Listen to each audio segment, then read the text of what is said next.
IoE, the Internet of Things, and the Internet of Everything. There seem to have been an upward swing in India when it comes to the two, maybe in the last couple of years itself.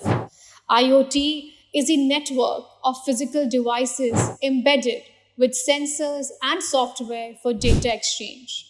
And IoE is said to integrate people, processes, data, and things for a network of connectivity. These may be the foundational frameworks for a more efficient, smarter, and more connected world. But what could they tangibly mean for India? How could they redefine how we work, live, and interact with the world around us? What are the unexplored use cases not being spoken about enough that could change the trajectory of India? To break it all down, please help me welcome Kiran Shesh, CEO of the TIH Foundation for IoT and IoE at IIT Bombay.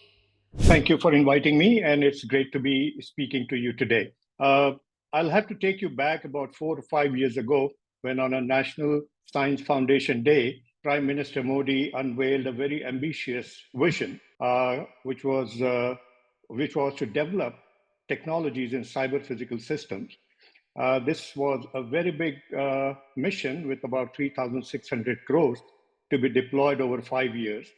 And then a mission office was set up in Department of Science and Technology. And in order to deliver this vision, 25 such hubs were created all across India, we being one of them. And the reason why IoT and IoE was chosen was for two reasons. One was based on the expertise and skills available at IIT Bombay, the amount of research that is being done, and the number of faculty that are involved. That was one reason. Second reason was that IoT and IoE is going to be part of us going forward. Everything will be connected.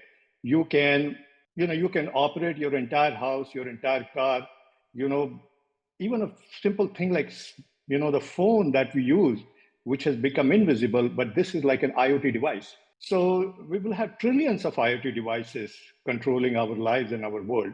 And so that's why this vertical was chosen by our hub. I also want to understand from you one thing that there are several incubators in the country right now, and all thanks to the very progressive startup mission, if you will, right? I mean, there's an entire infrastructure being built, and there's a narrative being built in the direction that if this country has to be a 5 trillion economy, startups will play a key role. I also see a cult of branded VCs coming in, where one VC firm is trying to differentiate itself from the other VC firm, because ultimately the color of the money is green. From your perspective, I want to understand from you that how are incubators or accelerators or foundation like yours are going in extra mile to establish that differentiation from one another. One could be the theme, like you said, that you're vertically very focused on this. What are the other 3 or 4 key areas you think that you bring to the table which are very unique? Thank you for asking this question. I think this needs to be clarified. I would like to say that we are not an incubator. Okay. We work with the startup ecosystem, but supporting startups is only a small piece of all that is done at our foundation. Let me give you a 5,000 feet view of our system, and then I'll come down to your specific question. We are in the business of supporting technology development in the phase which is called value of death, which is from TRL 4 to TRL 7. That is where most of the startups, most of the academic research kind of dives down and doesn't come back again. Now we support this. Our whole job is to find out the right technologies having a high impact for the country, identify the technologies that can be commercialized, and something that results in a product that can be deployed, and the people, society, and the country benefit from that. Now, startups are a piece of that, but do we do entire incubation? No. We are very focused. We look at the products and technologies at the intersection of IoT and agriculture, IoT and healthcare, IoT and education, and industrial IoT. So that's the space where we play, and we look for startups who are in that space, and we fund them. Now we do a little bit more for these startups. Other than we don't have a co-working space, we do not work like a typical incubator. We are very specific in terms of what technology and application area we look at. And then we, in fact, once we are invested in that startup, we actually help them grow by including giving them business, finding them customers, just because we have the network of companies that can use those products. We, in fact, help them identify a potential VC so that they can go from seed support to Series A funding. So this is what we do. But we also do fellowships. We also run training programs on Internet of Things. We also work with academia. In nutshell, what is this hub? This hub is a place where students, startups, academia, and industry can come together and create a magic in the technology vertical of IoT. Thanks for that, Kiran, and thanks for clarifying this that you're not typical incubator because people from a distance can sort of confuse you with a typical incubator. What you are telling me, if what I'm getting it right, is that the focus is on deep tech, the focus on technology, the development of IoT and IoE. You're building that ecosystem, and perhaps startup funding is one piece of the entire pie. Am I getting it correct? Absolutely. To give you an example, okay, we also do technology development. So what is a technology development is the problem statement is identified by our hub. And then we make a call for proposal and find out which are the startups interested in picking that up for development. Whereas the startup ecosystem problem statement is defined by them. They have already identified the problem. They have already identified the kind of solution that they are working on. So it's an entire gamut of technology development activity that we look at. We also work with the industry. We try and find out, because see, we have to be relevant. We don't want to develop a technology that ends up as a publication in a library and sits in a library. That's not what we are looking at. So it's very, very, I would say, impact-oriented activity. That's what we do. So, Kiran, what are the technologies that you are working on? I would want to understand from you. Are you building prototypes of various products which could be taken up by organizations or corporates? Is that the approach? And where you are sort of getting students and startups to basically help you build out those products? Is that basically the larger thinking? Yes. So if you look at startups that we fund, they are doing their work. They are developing the product. They will take it to the market. There, it's mostly the financial support that we do in terms of seed support. But mind you, we are an organization of 60 people in which 36 people are in technology. So we have an in-house technology team. We have an in-house technology development program. And I'm very happy to mention this, that at this point, there are 3 technologies in agriculture space that are where the products are ready. They have been tested, and we are in touch with potential collaborators who will take it to the market and commercialize it. And as you can see, the agri space, agri-tech space is very buzzing with the acceptance of newer technologies. And we are going to make that difference. And the technologies that we are coming up with are going to help small farmers, people with 3 to 5 acres of land, and trying to double their income. So if you see technology development, product development, crop production prediction, all that, the entire value chain in agriculture will lead to higher farmer income, which I think is a very high impact national priority. Let's spend some 5 minutes talking specifically about agriculture, and then we'll perhaps move to other set of use cases that you have. Within agriculture, you mentioned that Shrija, we want to double the income of the farmers, which really sounds very, very impact oriented. And if we can do this in an economy like ours, it will be impact at magnitude of high scale. So, what exactly are you building? What exactly is the technology, and how is it different from what we already have in the market? Okay, let's take an example of irrigation. use of pesticides and use of fertilizer. Right now, in the absence of any scientifically provided advisory, farmers are making decisions based on historically what has been done. So, for example, we have a product which is called Soham. Now, this product has got sensors that can tell you NPK values. It can tell you moisture content. It can tell you electrical conductivity. It can tell you pH. Now, this data is collected at the farm, sent over to the cloud. In the cloud, which is what we can access, we analyze the data and we say, okay, there is low amount of water in this area. So immediately an advisory is sent back to the farmer on an app that you need on this farm. Same thing for fertilizer. You'll be surprised to know that actually fertilizer use is very high because they put more than what is needed.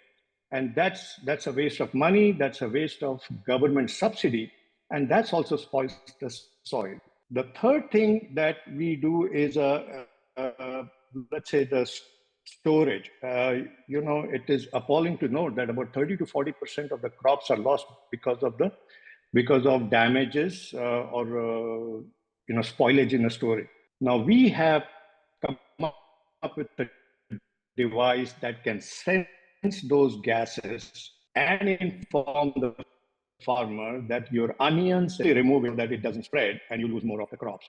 So all these things, and I'm just giving you 2-3 examples. We have taken up agri value chain as a total solution, and there are several other products that are in the pipeline that will, what you call as the farm to fork approach.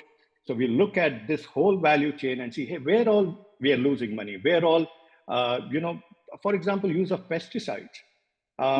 There is an overuse of pesticides because just some suppliers are pushing their products, and the downside of the pesticide is that we end up consuming that when we consume that food.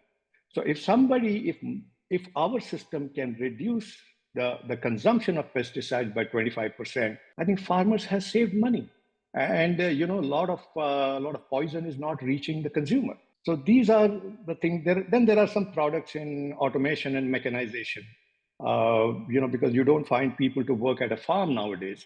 And how do you do it? So you need speed, you need accuracy, and you need replacement of people.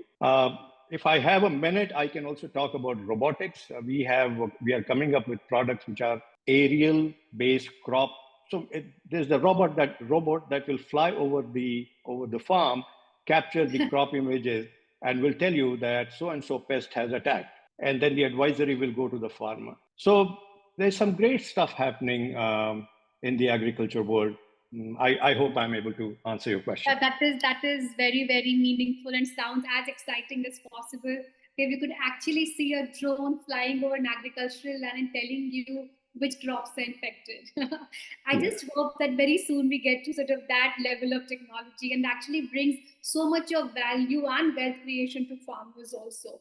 The next thing I also want to understand from you, that you mentioned that Shrija, we also work with corporates. So what is the kind of participation or the involvement that you have with corporates? How willing or open they are to these ideas? Because corporates also have their in-house incubation or R&D sort of activities. So how open they are in terms of partaking or in terms of really, really aligning with you on some of these initiatives? Sure. For the corporate, they have option of setting up a large R&D team within the organization and having them work on the new products or the existing product improvisation. But they do have it. So it's always a make or buy decision for the corporate, whether they should have it inside or they tie up with an academia where at least the research is on the frontier of the technology. Now here what we do is we become their extended arm for the technology development. So customer or the corporate will come up with an industry problem. To give you an idea, all the HVAC companies are today talking about indoor air quality. And indoor air quality has become a big thing post-COVID. And a lot of these companies are looking at, we think indoor air quality is great, but it's not. And imagine places like auditorium, airports, classrooms, where lots of people are there, we have to watch that. So this space is very hot. So here they will come and talk to us and define the problem statement. And then together with our team and their team, we will work on this technology development and come up with IP, come up with a new product. Now here then we get into the commercialization discussion as to who would own the IP, whether it's a joint ownership or a complete transfer of IP. Because as a hub, our job is done. We are neither in production, nor in procurement, nor in manufacturing, sales, marketing. We are not allowed to do any of that, and nor do we want to do that. So here the corporate we develop the technology with their inputs. They take it to the market and commercialize it because they're very good at it. So that's the model with the corporate we work on. Thanks for that, Kiran. So in a way, these corporates, are they your financial sponsors to the initiative? Yes. What is the relationship you have with these corporates? Yes. So we can have 100% sponsorship, in which case we will do the work, and obviously when it is commercialized, it will be much more loaded on their side. There are also situations where we come 50, they come 50, and then we jointly develop. So as you know, because we are government funded, the government is very happy to put in 50% of the money if the corporate is coming. So it's like an equal partnership. That's what we aspire to do.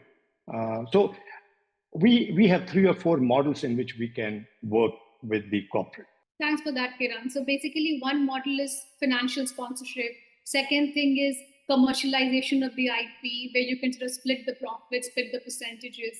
Third is where both of you can jointly build the product, right? Is it what I'm understanding? The 3 or 4 modes of commercialization, right? Correct. And once the product is ready, because they have financially sponsored us, they have technically supported us in terms of them defining the market problem.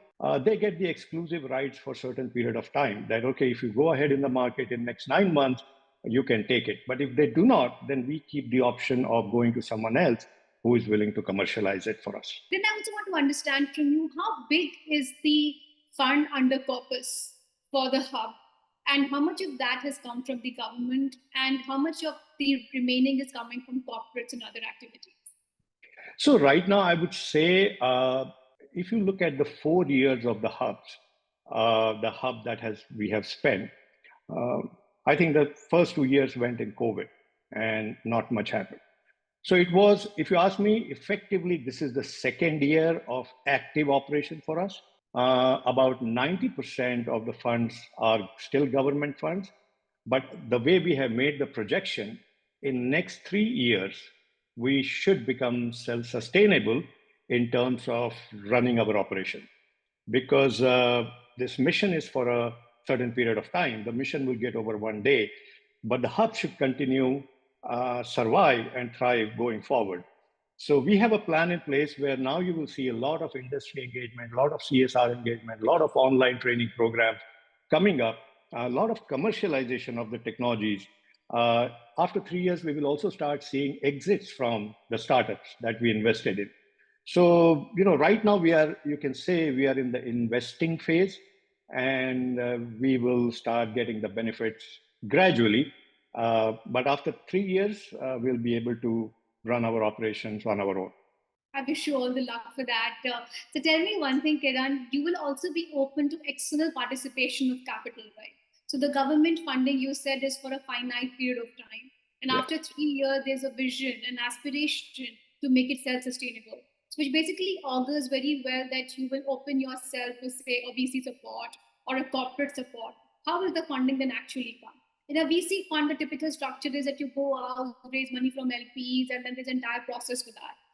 How will it work in the hub? So we are, while it is very tempting, we are trying to stay away from becoming a fund, because we don't need to really. If we have access to some good funds who are kind of work with us very closely, because there's a lot of I would say, administrative and governance required around managing a fund. And then what happens is then you tend to drift away from the very mandate you are created for. So we want to stay focused. We want to, the big picture is our hub, I want in long term to be known for two unicorns that it gave it to the world and solved some real big and critical problem in IoT through IoT. That's what we want to do. We are a not-for-profit, so profit is not really the motive. We have to grow, but we have to run our operation. If you give me 1 minute, I also wanted to mention one thing. For different ministries, they have seen that this hub concept works very well to get their job done. Okay. So today it's DST. There may be some other project in DST. And I come to that example that they would want to move new funding through TIH. That is our hub. And so likewise, it's not just this mission, but we'll get continuous government funding to run. All that you need to do is stay efficient, have professionals, have a good control over governance, and you just deliver on your promise. There's no dearth of funding. And I'm very happy to mention it to you right now that if you have heard of Bharat GPT project of Government of India, Department of Science and Technology has decided to run that project through TIH Foundation for IoT and IoE. So we are going to add another vertical called generative AI, and the work on that has just begun. So that's another significant funding we have got. Congratulations for that, Kiran, and that's not a small feat, I must say. This entire collaboration that you have with the government and the way you're building out this hub. I must also sort of ask you that I went for a fellowship to London because I'm a Chevening alumni, the Chevening Financial Services Fellowship. And while the world is looking at UPR, it's the cynosure of all eyes in the world, like the India Stack program, so things that we have done. I was extremely fascinated with the way London has really invested in this entire innovation program where academia and corporates come together. And some amazing work happens, be it especially in the fintech space, the sandbox program and things like that. Do you think in India, which has been the common grouse of people, that there's not enough R&D support for especially deep tech, can be solved with some of the initiatives and hubs like yours? Yeah, I mean, if you're referring to fintech specifically, then there is a, sorry, maybe if you could just clarify. Not really fintech, but for like other sectors also, the entire approach of participation with the government, the support, the research and development activity that we so need. Yeah, absolutely. And this is the beauty of this hub structure. So when industry comes to us for solving a problem, I don't have to really depend on all the faculty resources at IIT Bombay. We are a national hub. We have access to all the faculty across all IITs. And, not via IITs, even NITs, there are a lot of great faculty. So we have this access. And so we create the project team or a consortium comprising of faculty from different institutes. Now, this kind of binding activity was not possible earlier because everybody worked in silos. We are breaking that. And also through collaboration with the other hubs. So something in, let's say, collaborative robotics, which is IIT Delhi's area. But because as a hub, we work closely. So I have my counterpart there and who's my go-to person to identify any faculty who could work in this area. So it's a much bigger pool.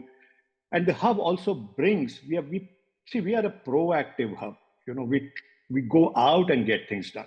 So when we bring in the industry, we can connect them much easily with the right faculty to work on that project. So to short answer to your question is you will see more and more of that happening.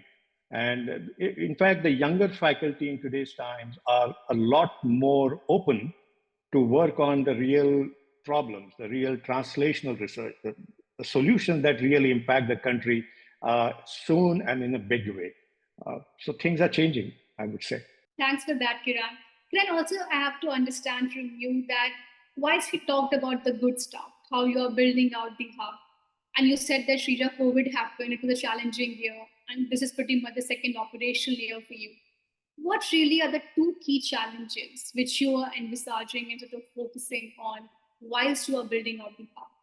which you think one could be a short-term challenge, another could be a long-term challenge, which you have to overcome as somebody who is the overarching head of this entire initiative? I would say, first of all, we are actually lucky to be in a place like Mumbai, where we have a lot of talent available. So access to the good startups is easier. We also have a very big incubator called Sign on campus, which has been there for 20 plus years. I think we have to think big enough, which we are not. Uh, you know, sometimes we end up creating technologies which are me too. You talk to somebody in Europe or US, they say, we have done that 20 years ago. Well, nobody did proper research. So sometimes those things, sometimes the research is incremental. Now, while that improves the current solution, but it is not, I would say, disruptive. So we, as management, as technologists, we really need to have that vision that I'm going to look for a problem that the world is trying to solve. Now, that is something which is worth working on. And if we do that, then only we become from good to great, right? And but otherwise, short-term challenges, they're always there. But they don't occupy my mind much because only when you're very active and trying to do many things, the challenges do come up. But I would say they are all we can overcome them, and we find a way to get improve from there. So I'll tell you one example. We realize that how do we attract the best startups? Well, they will come to you if you are visible, if your work is visible, if they know that a place like TIH can be a long term player with a startup, they will come attracted to you. So, which meant we needed to create a brand of TIH. We needed to communicate the work that we are doing, and that is now happening. So, I would say last 1 year we have spent a lot of time and resources in communication. Now, you'll say, where is technology and where is communication? But it is so important. Now, today people knock on our door, the great startups, and they want to work with us, which actually is a great thing. This is what we want, rather than trying to hunt them in different corners of the country. We spent some time on agriculture. We spent some time on the business model, how you also were building this out, your expansion plans, challenges. I also want to understand and get your idea on some of the other use cases. I saw you're doing something very interesting in smart education space. The reason I specifically asked you this, there was a recent video of Sal Khan of Khan Academy on where he was actually experimenting with ChatGPT 4.2, and I'm sure you must have also watched it. A lot of us did. I want to understand from you at one point of time, you have the unraveling of a unicorn like Byju's, and then you have this entire AI coming and taking over the personalized learning experience in such a big way. Where do you think does the future really lie, especially talking about the smart education? Because there's so much that is needed to be done, especially for the kids coming, like my kids coming in this generation. I'm not sure how much of them they will write, but I really want to understand from you what really is the future when it comes to technology in the education space. I Okay. I think this is a high importance area, especially for a country where 22, 23 official languages are there, and there are hundreds of dialects. So the move now is that they are not going to go out and learn English and go to the universities.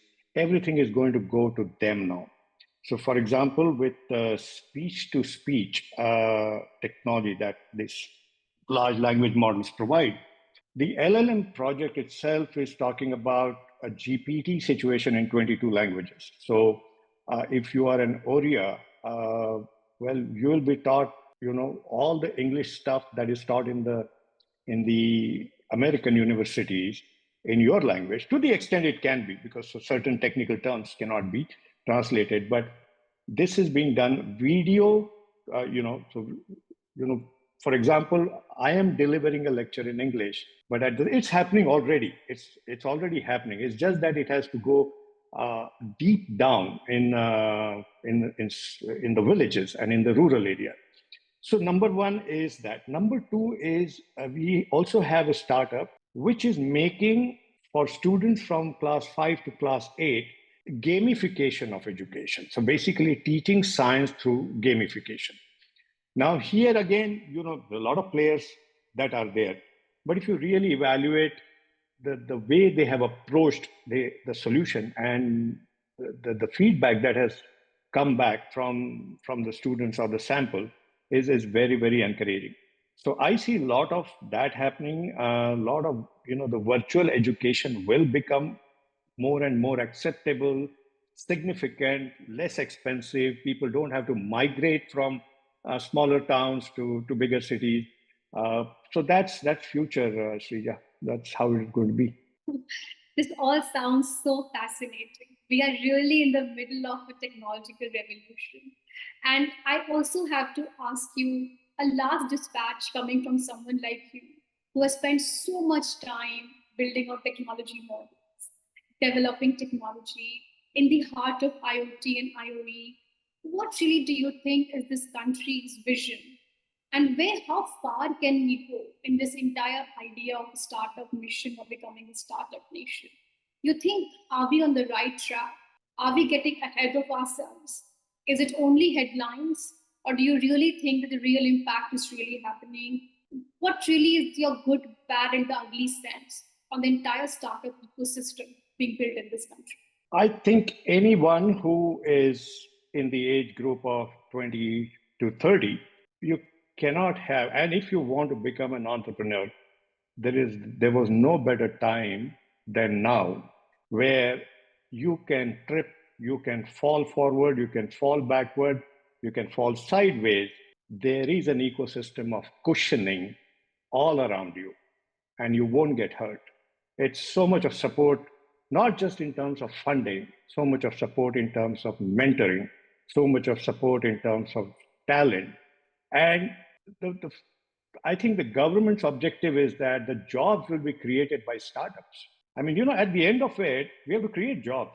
If you create a technology and people don't have work, then what are you trying to solve? So these startups should be able to create. And even if you look at the failed startups, two things happen. You become a better person after you have a failed startup. You have become a learned person. If not, a lot of failed startups are actually good mentors because they are able to tell the incubatee or the startup what not to do. So it's a very nice situation for startup. There's no dearth of money for good ideas.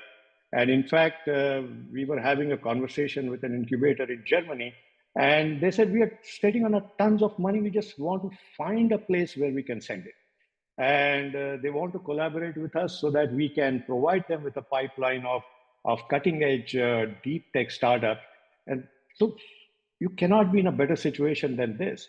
And I think that's the way to go. And entrepreneurship, which 20, 30 years ago, because of our social structure, was never promoted, is so much open, even for the parents of today's time, that they're happy to let their kids work on these startup ideas and actually fail and get up again and fail and get up again.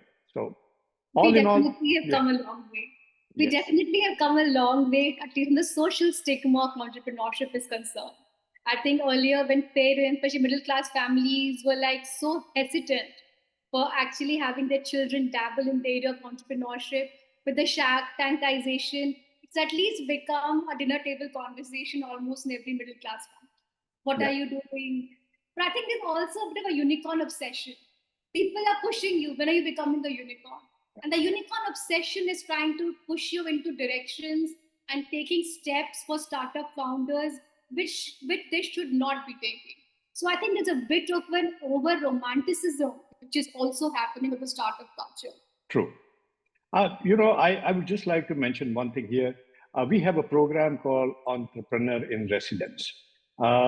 This is a program which we offer to the fourth-year engineering students. Now, what happens is and let's say a student wants to become an entrepreneur, but he has a social and a family pressure to take up a job. So we give the student a grant of 30,000 rupees a month, which is just a sustenance allowance, which is just to survive for living expenses. And so that you don't worry about the job. We take care of your salary for 1 year. You work on your idea and come back with a proof of concept. Now, one particular EIR was very good, and but he said, "Sir, my mother won't allow me." So we said, "Why don't you get your mother to the office? Let's to talk to her in your presence." And we had the conversation, and she looked at everything. She looked at the type of people, that we are, and the things that we are trying to do. She gave her approval right then and there that, okay, I'll bet on my son's first year. So these are very touching, moments you get that, who knows, he might just become a big player just because this decision was made and not given upon. It's all serendipity.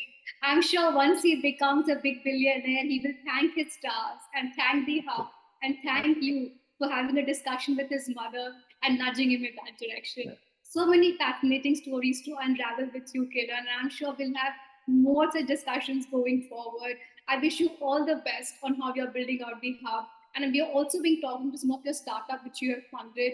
But the IIT Bombay advantage is a killer, I must tell you. I think it just puts you 100%. on the very right spot.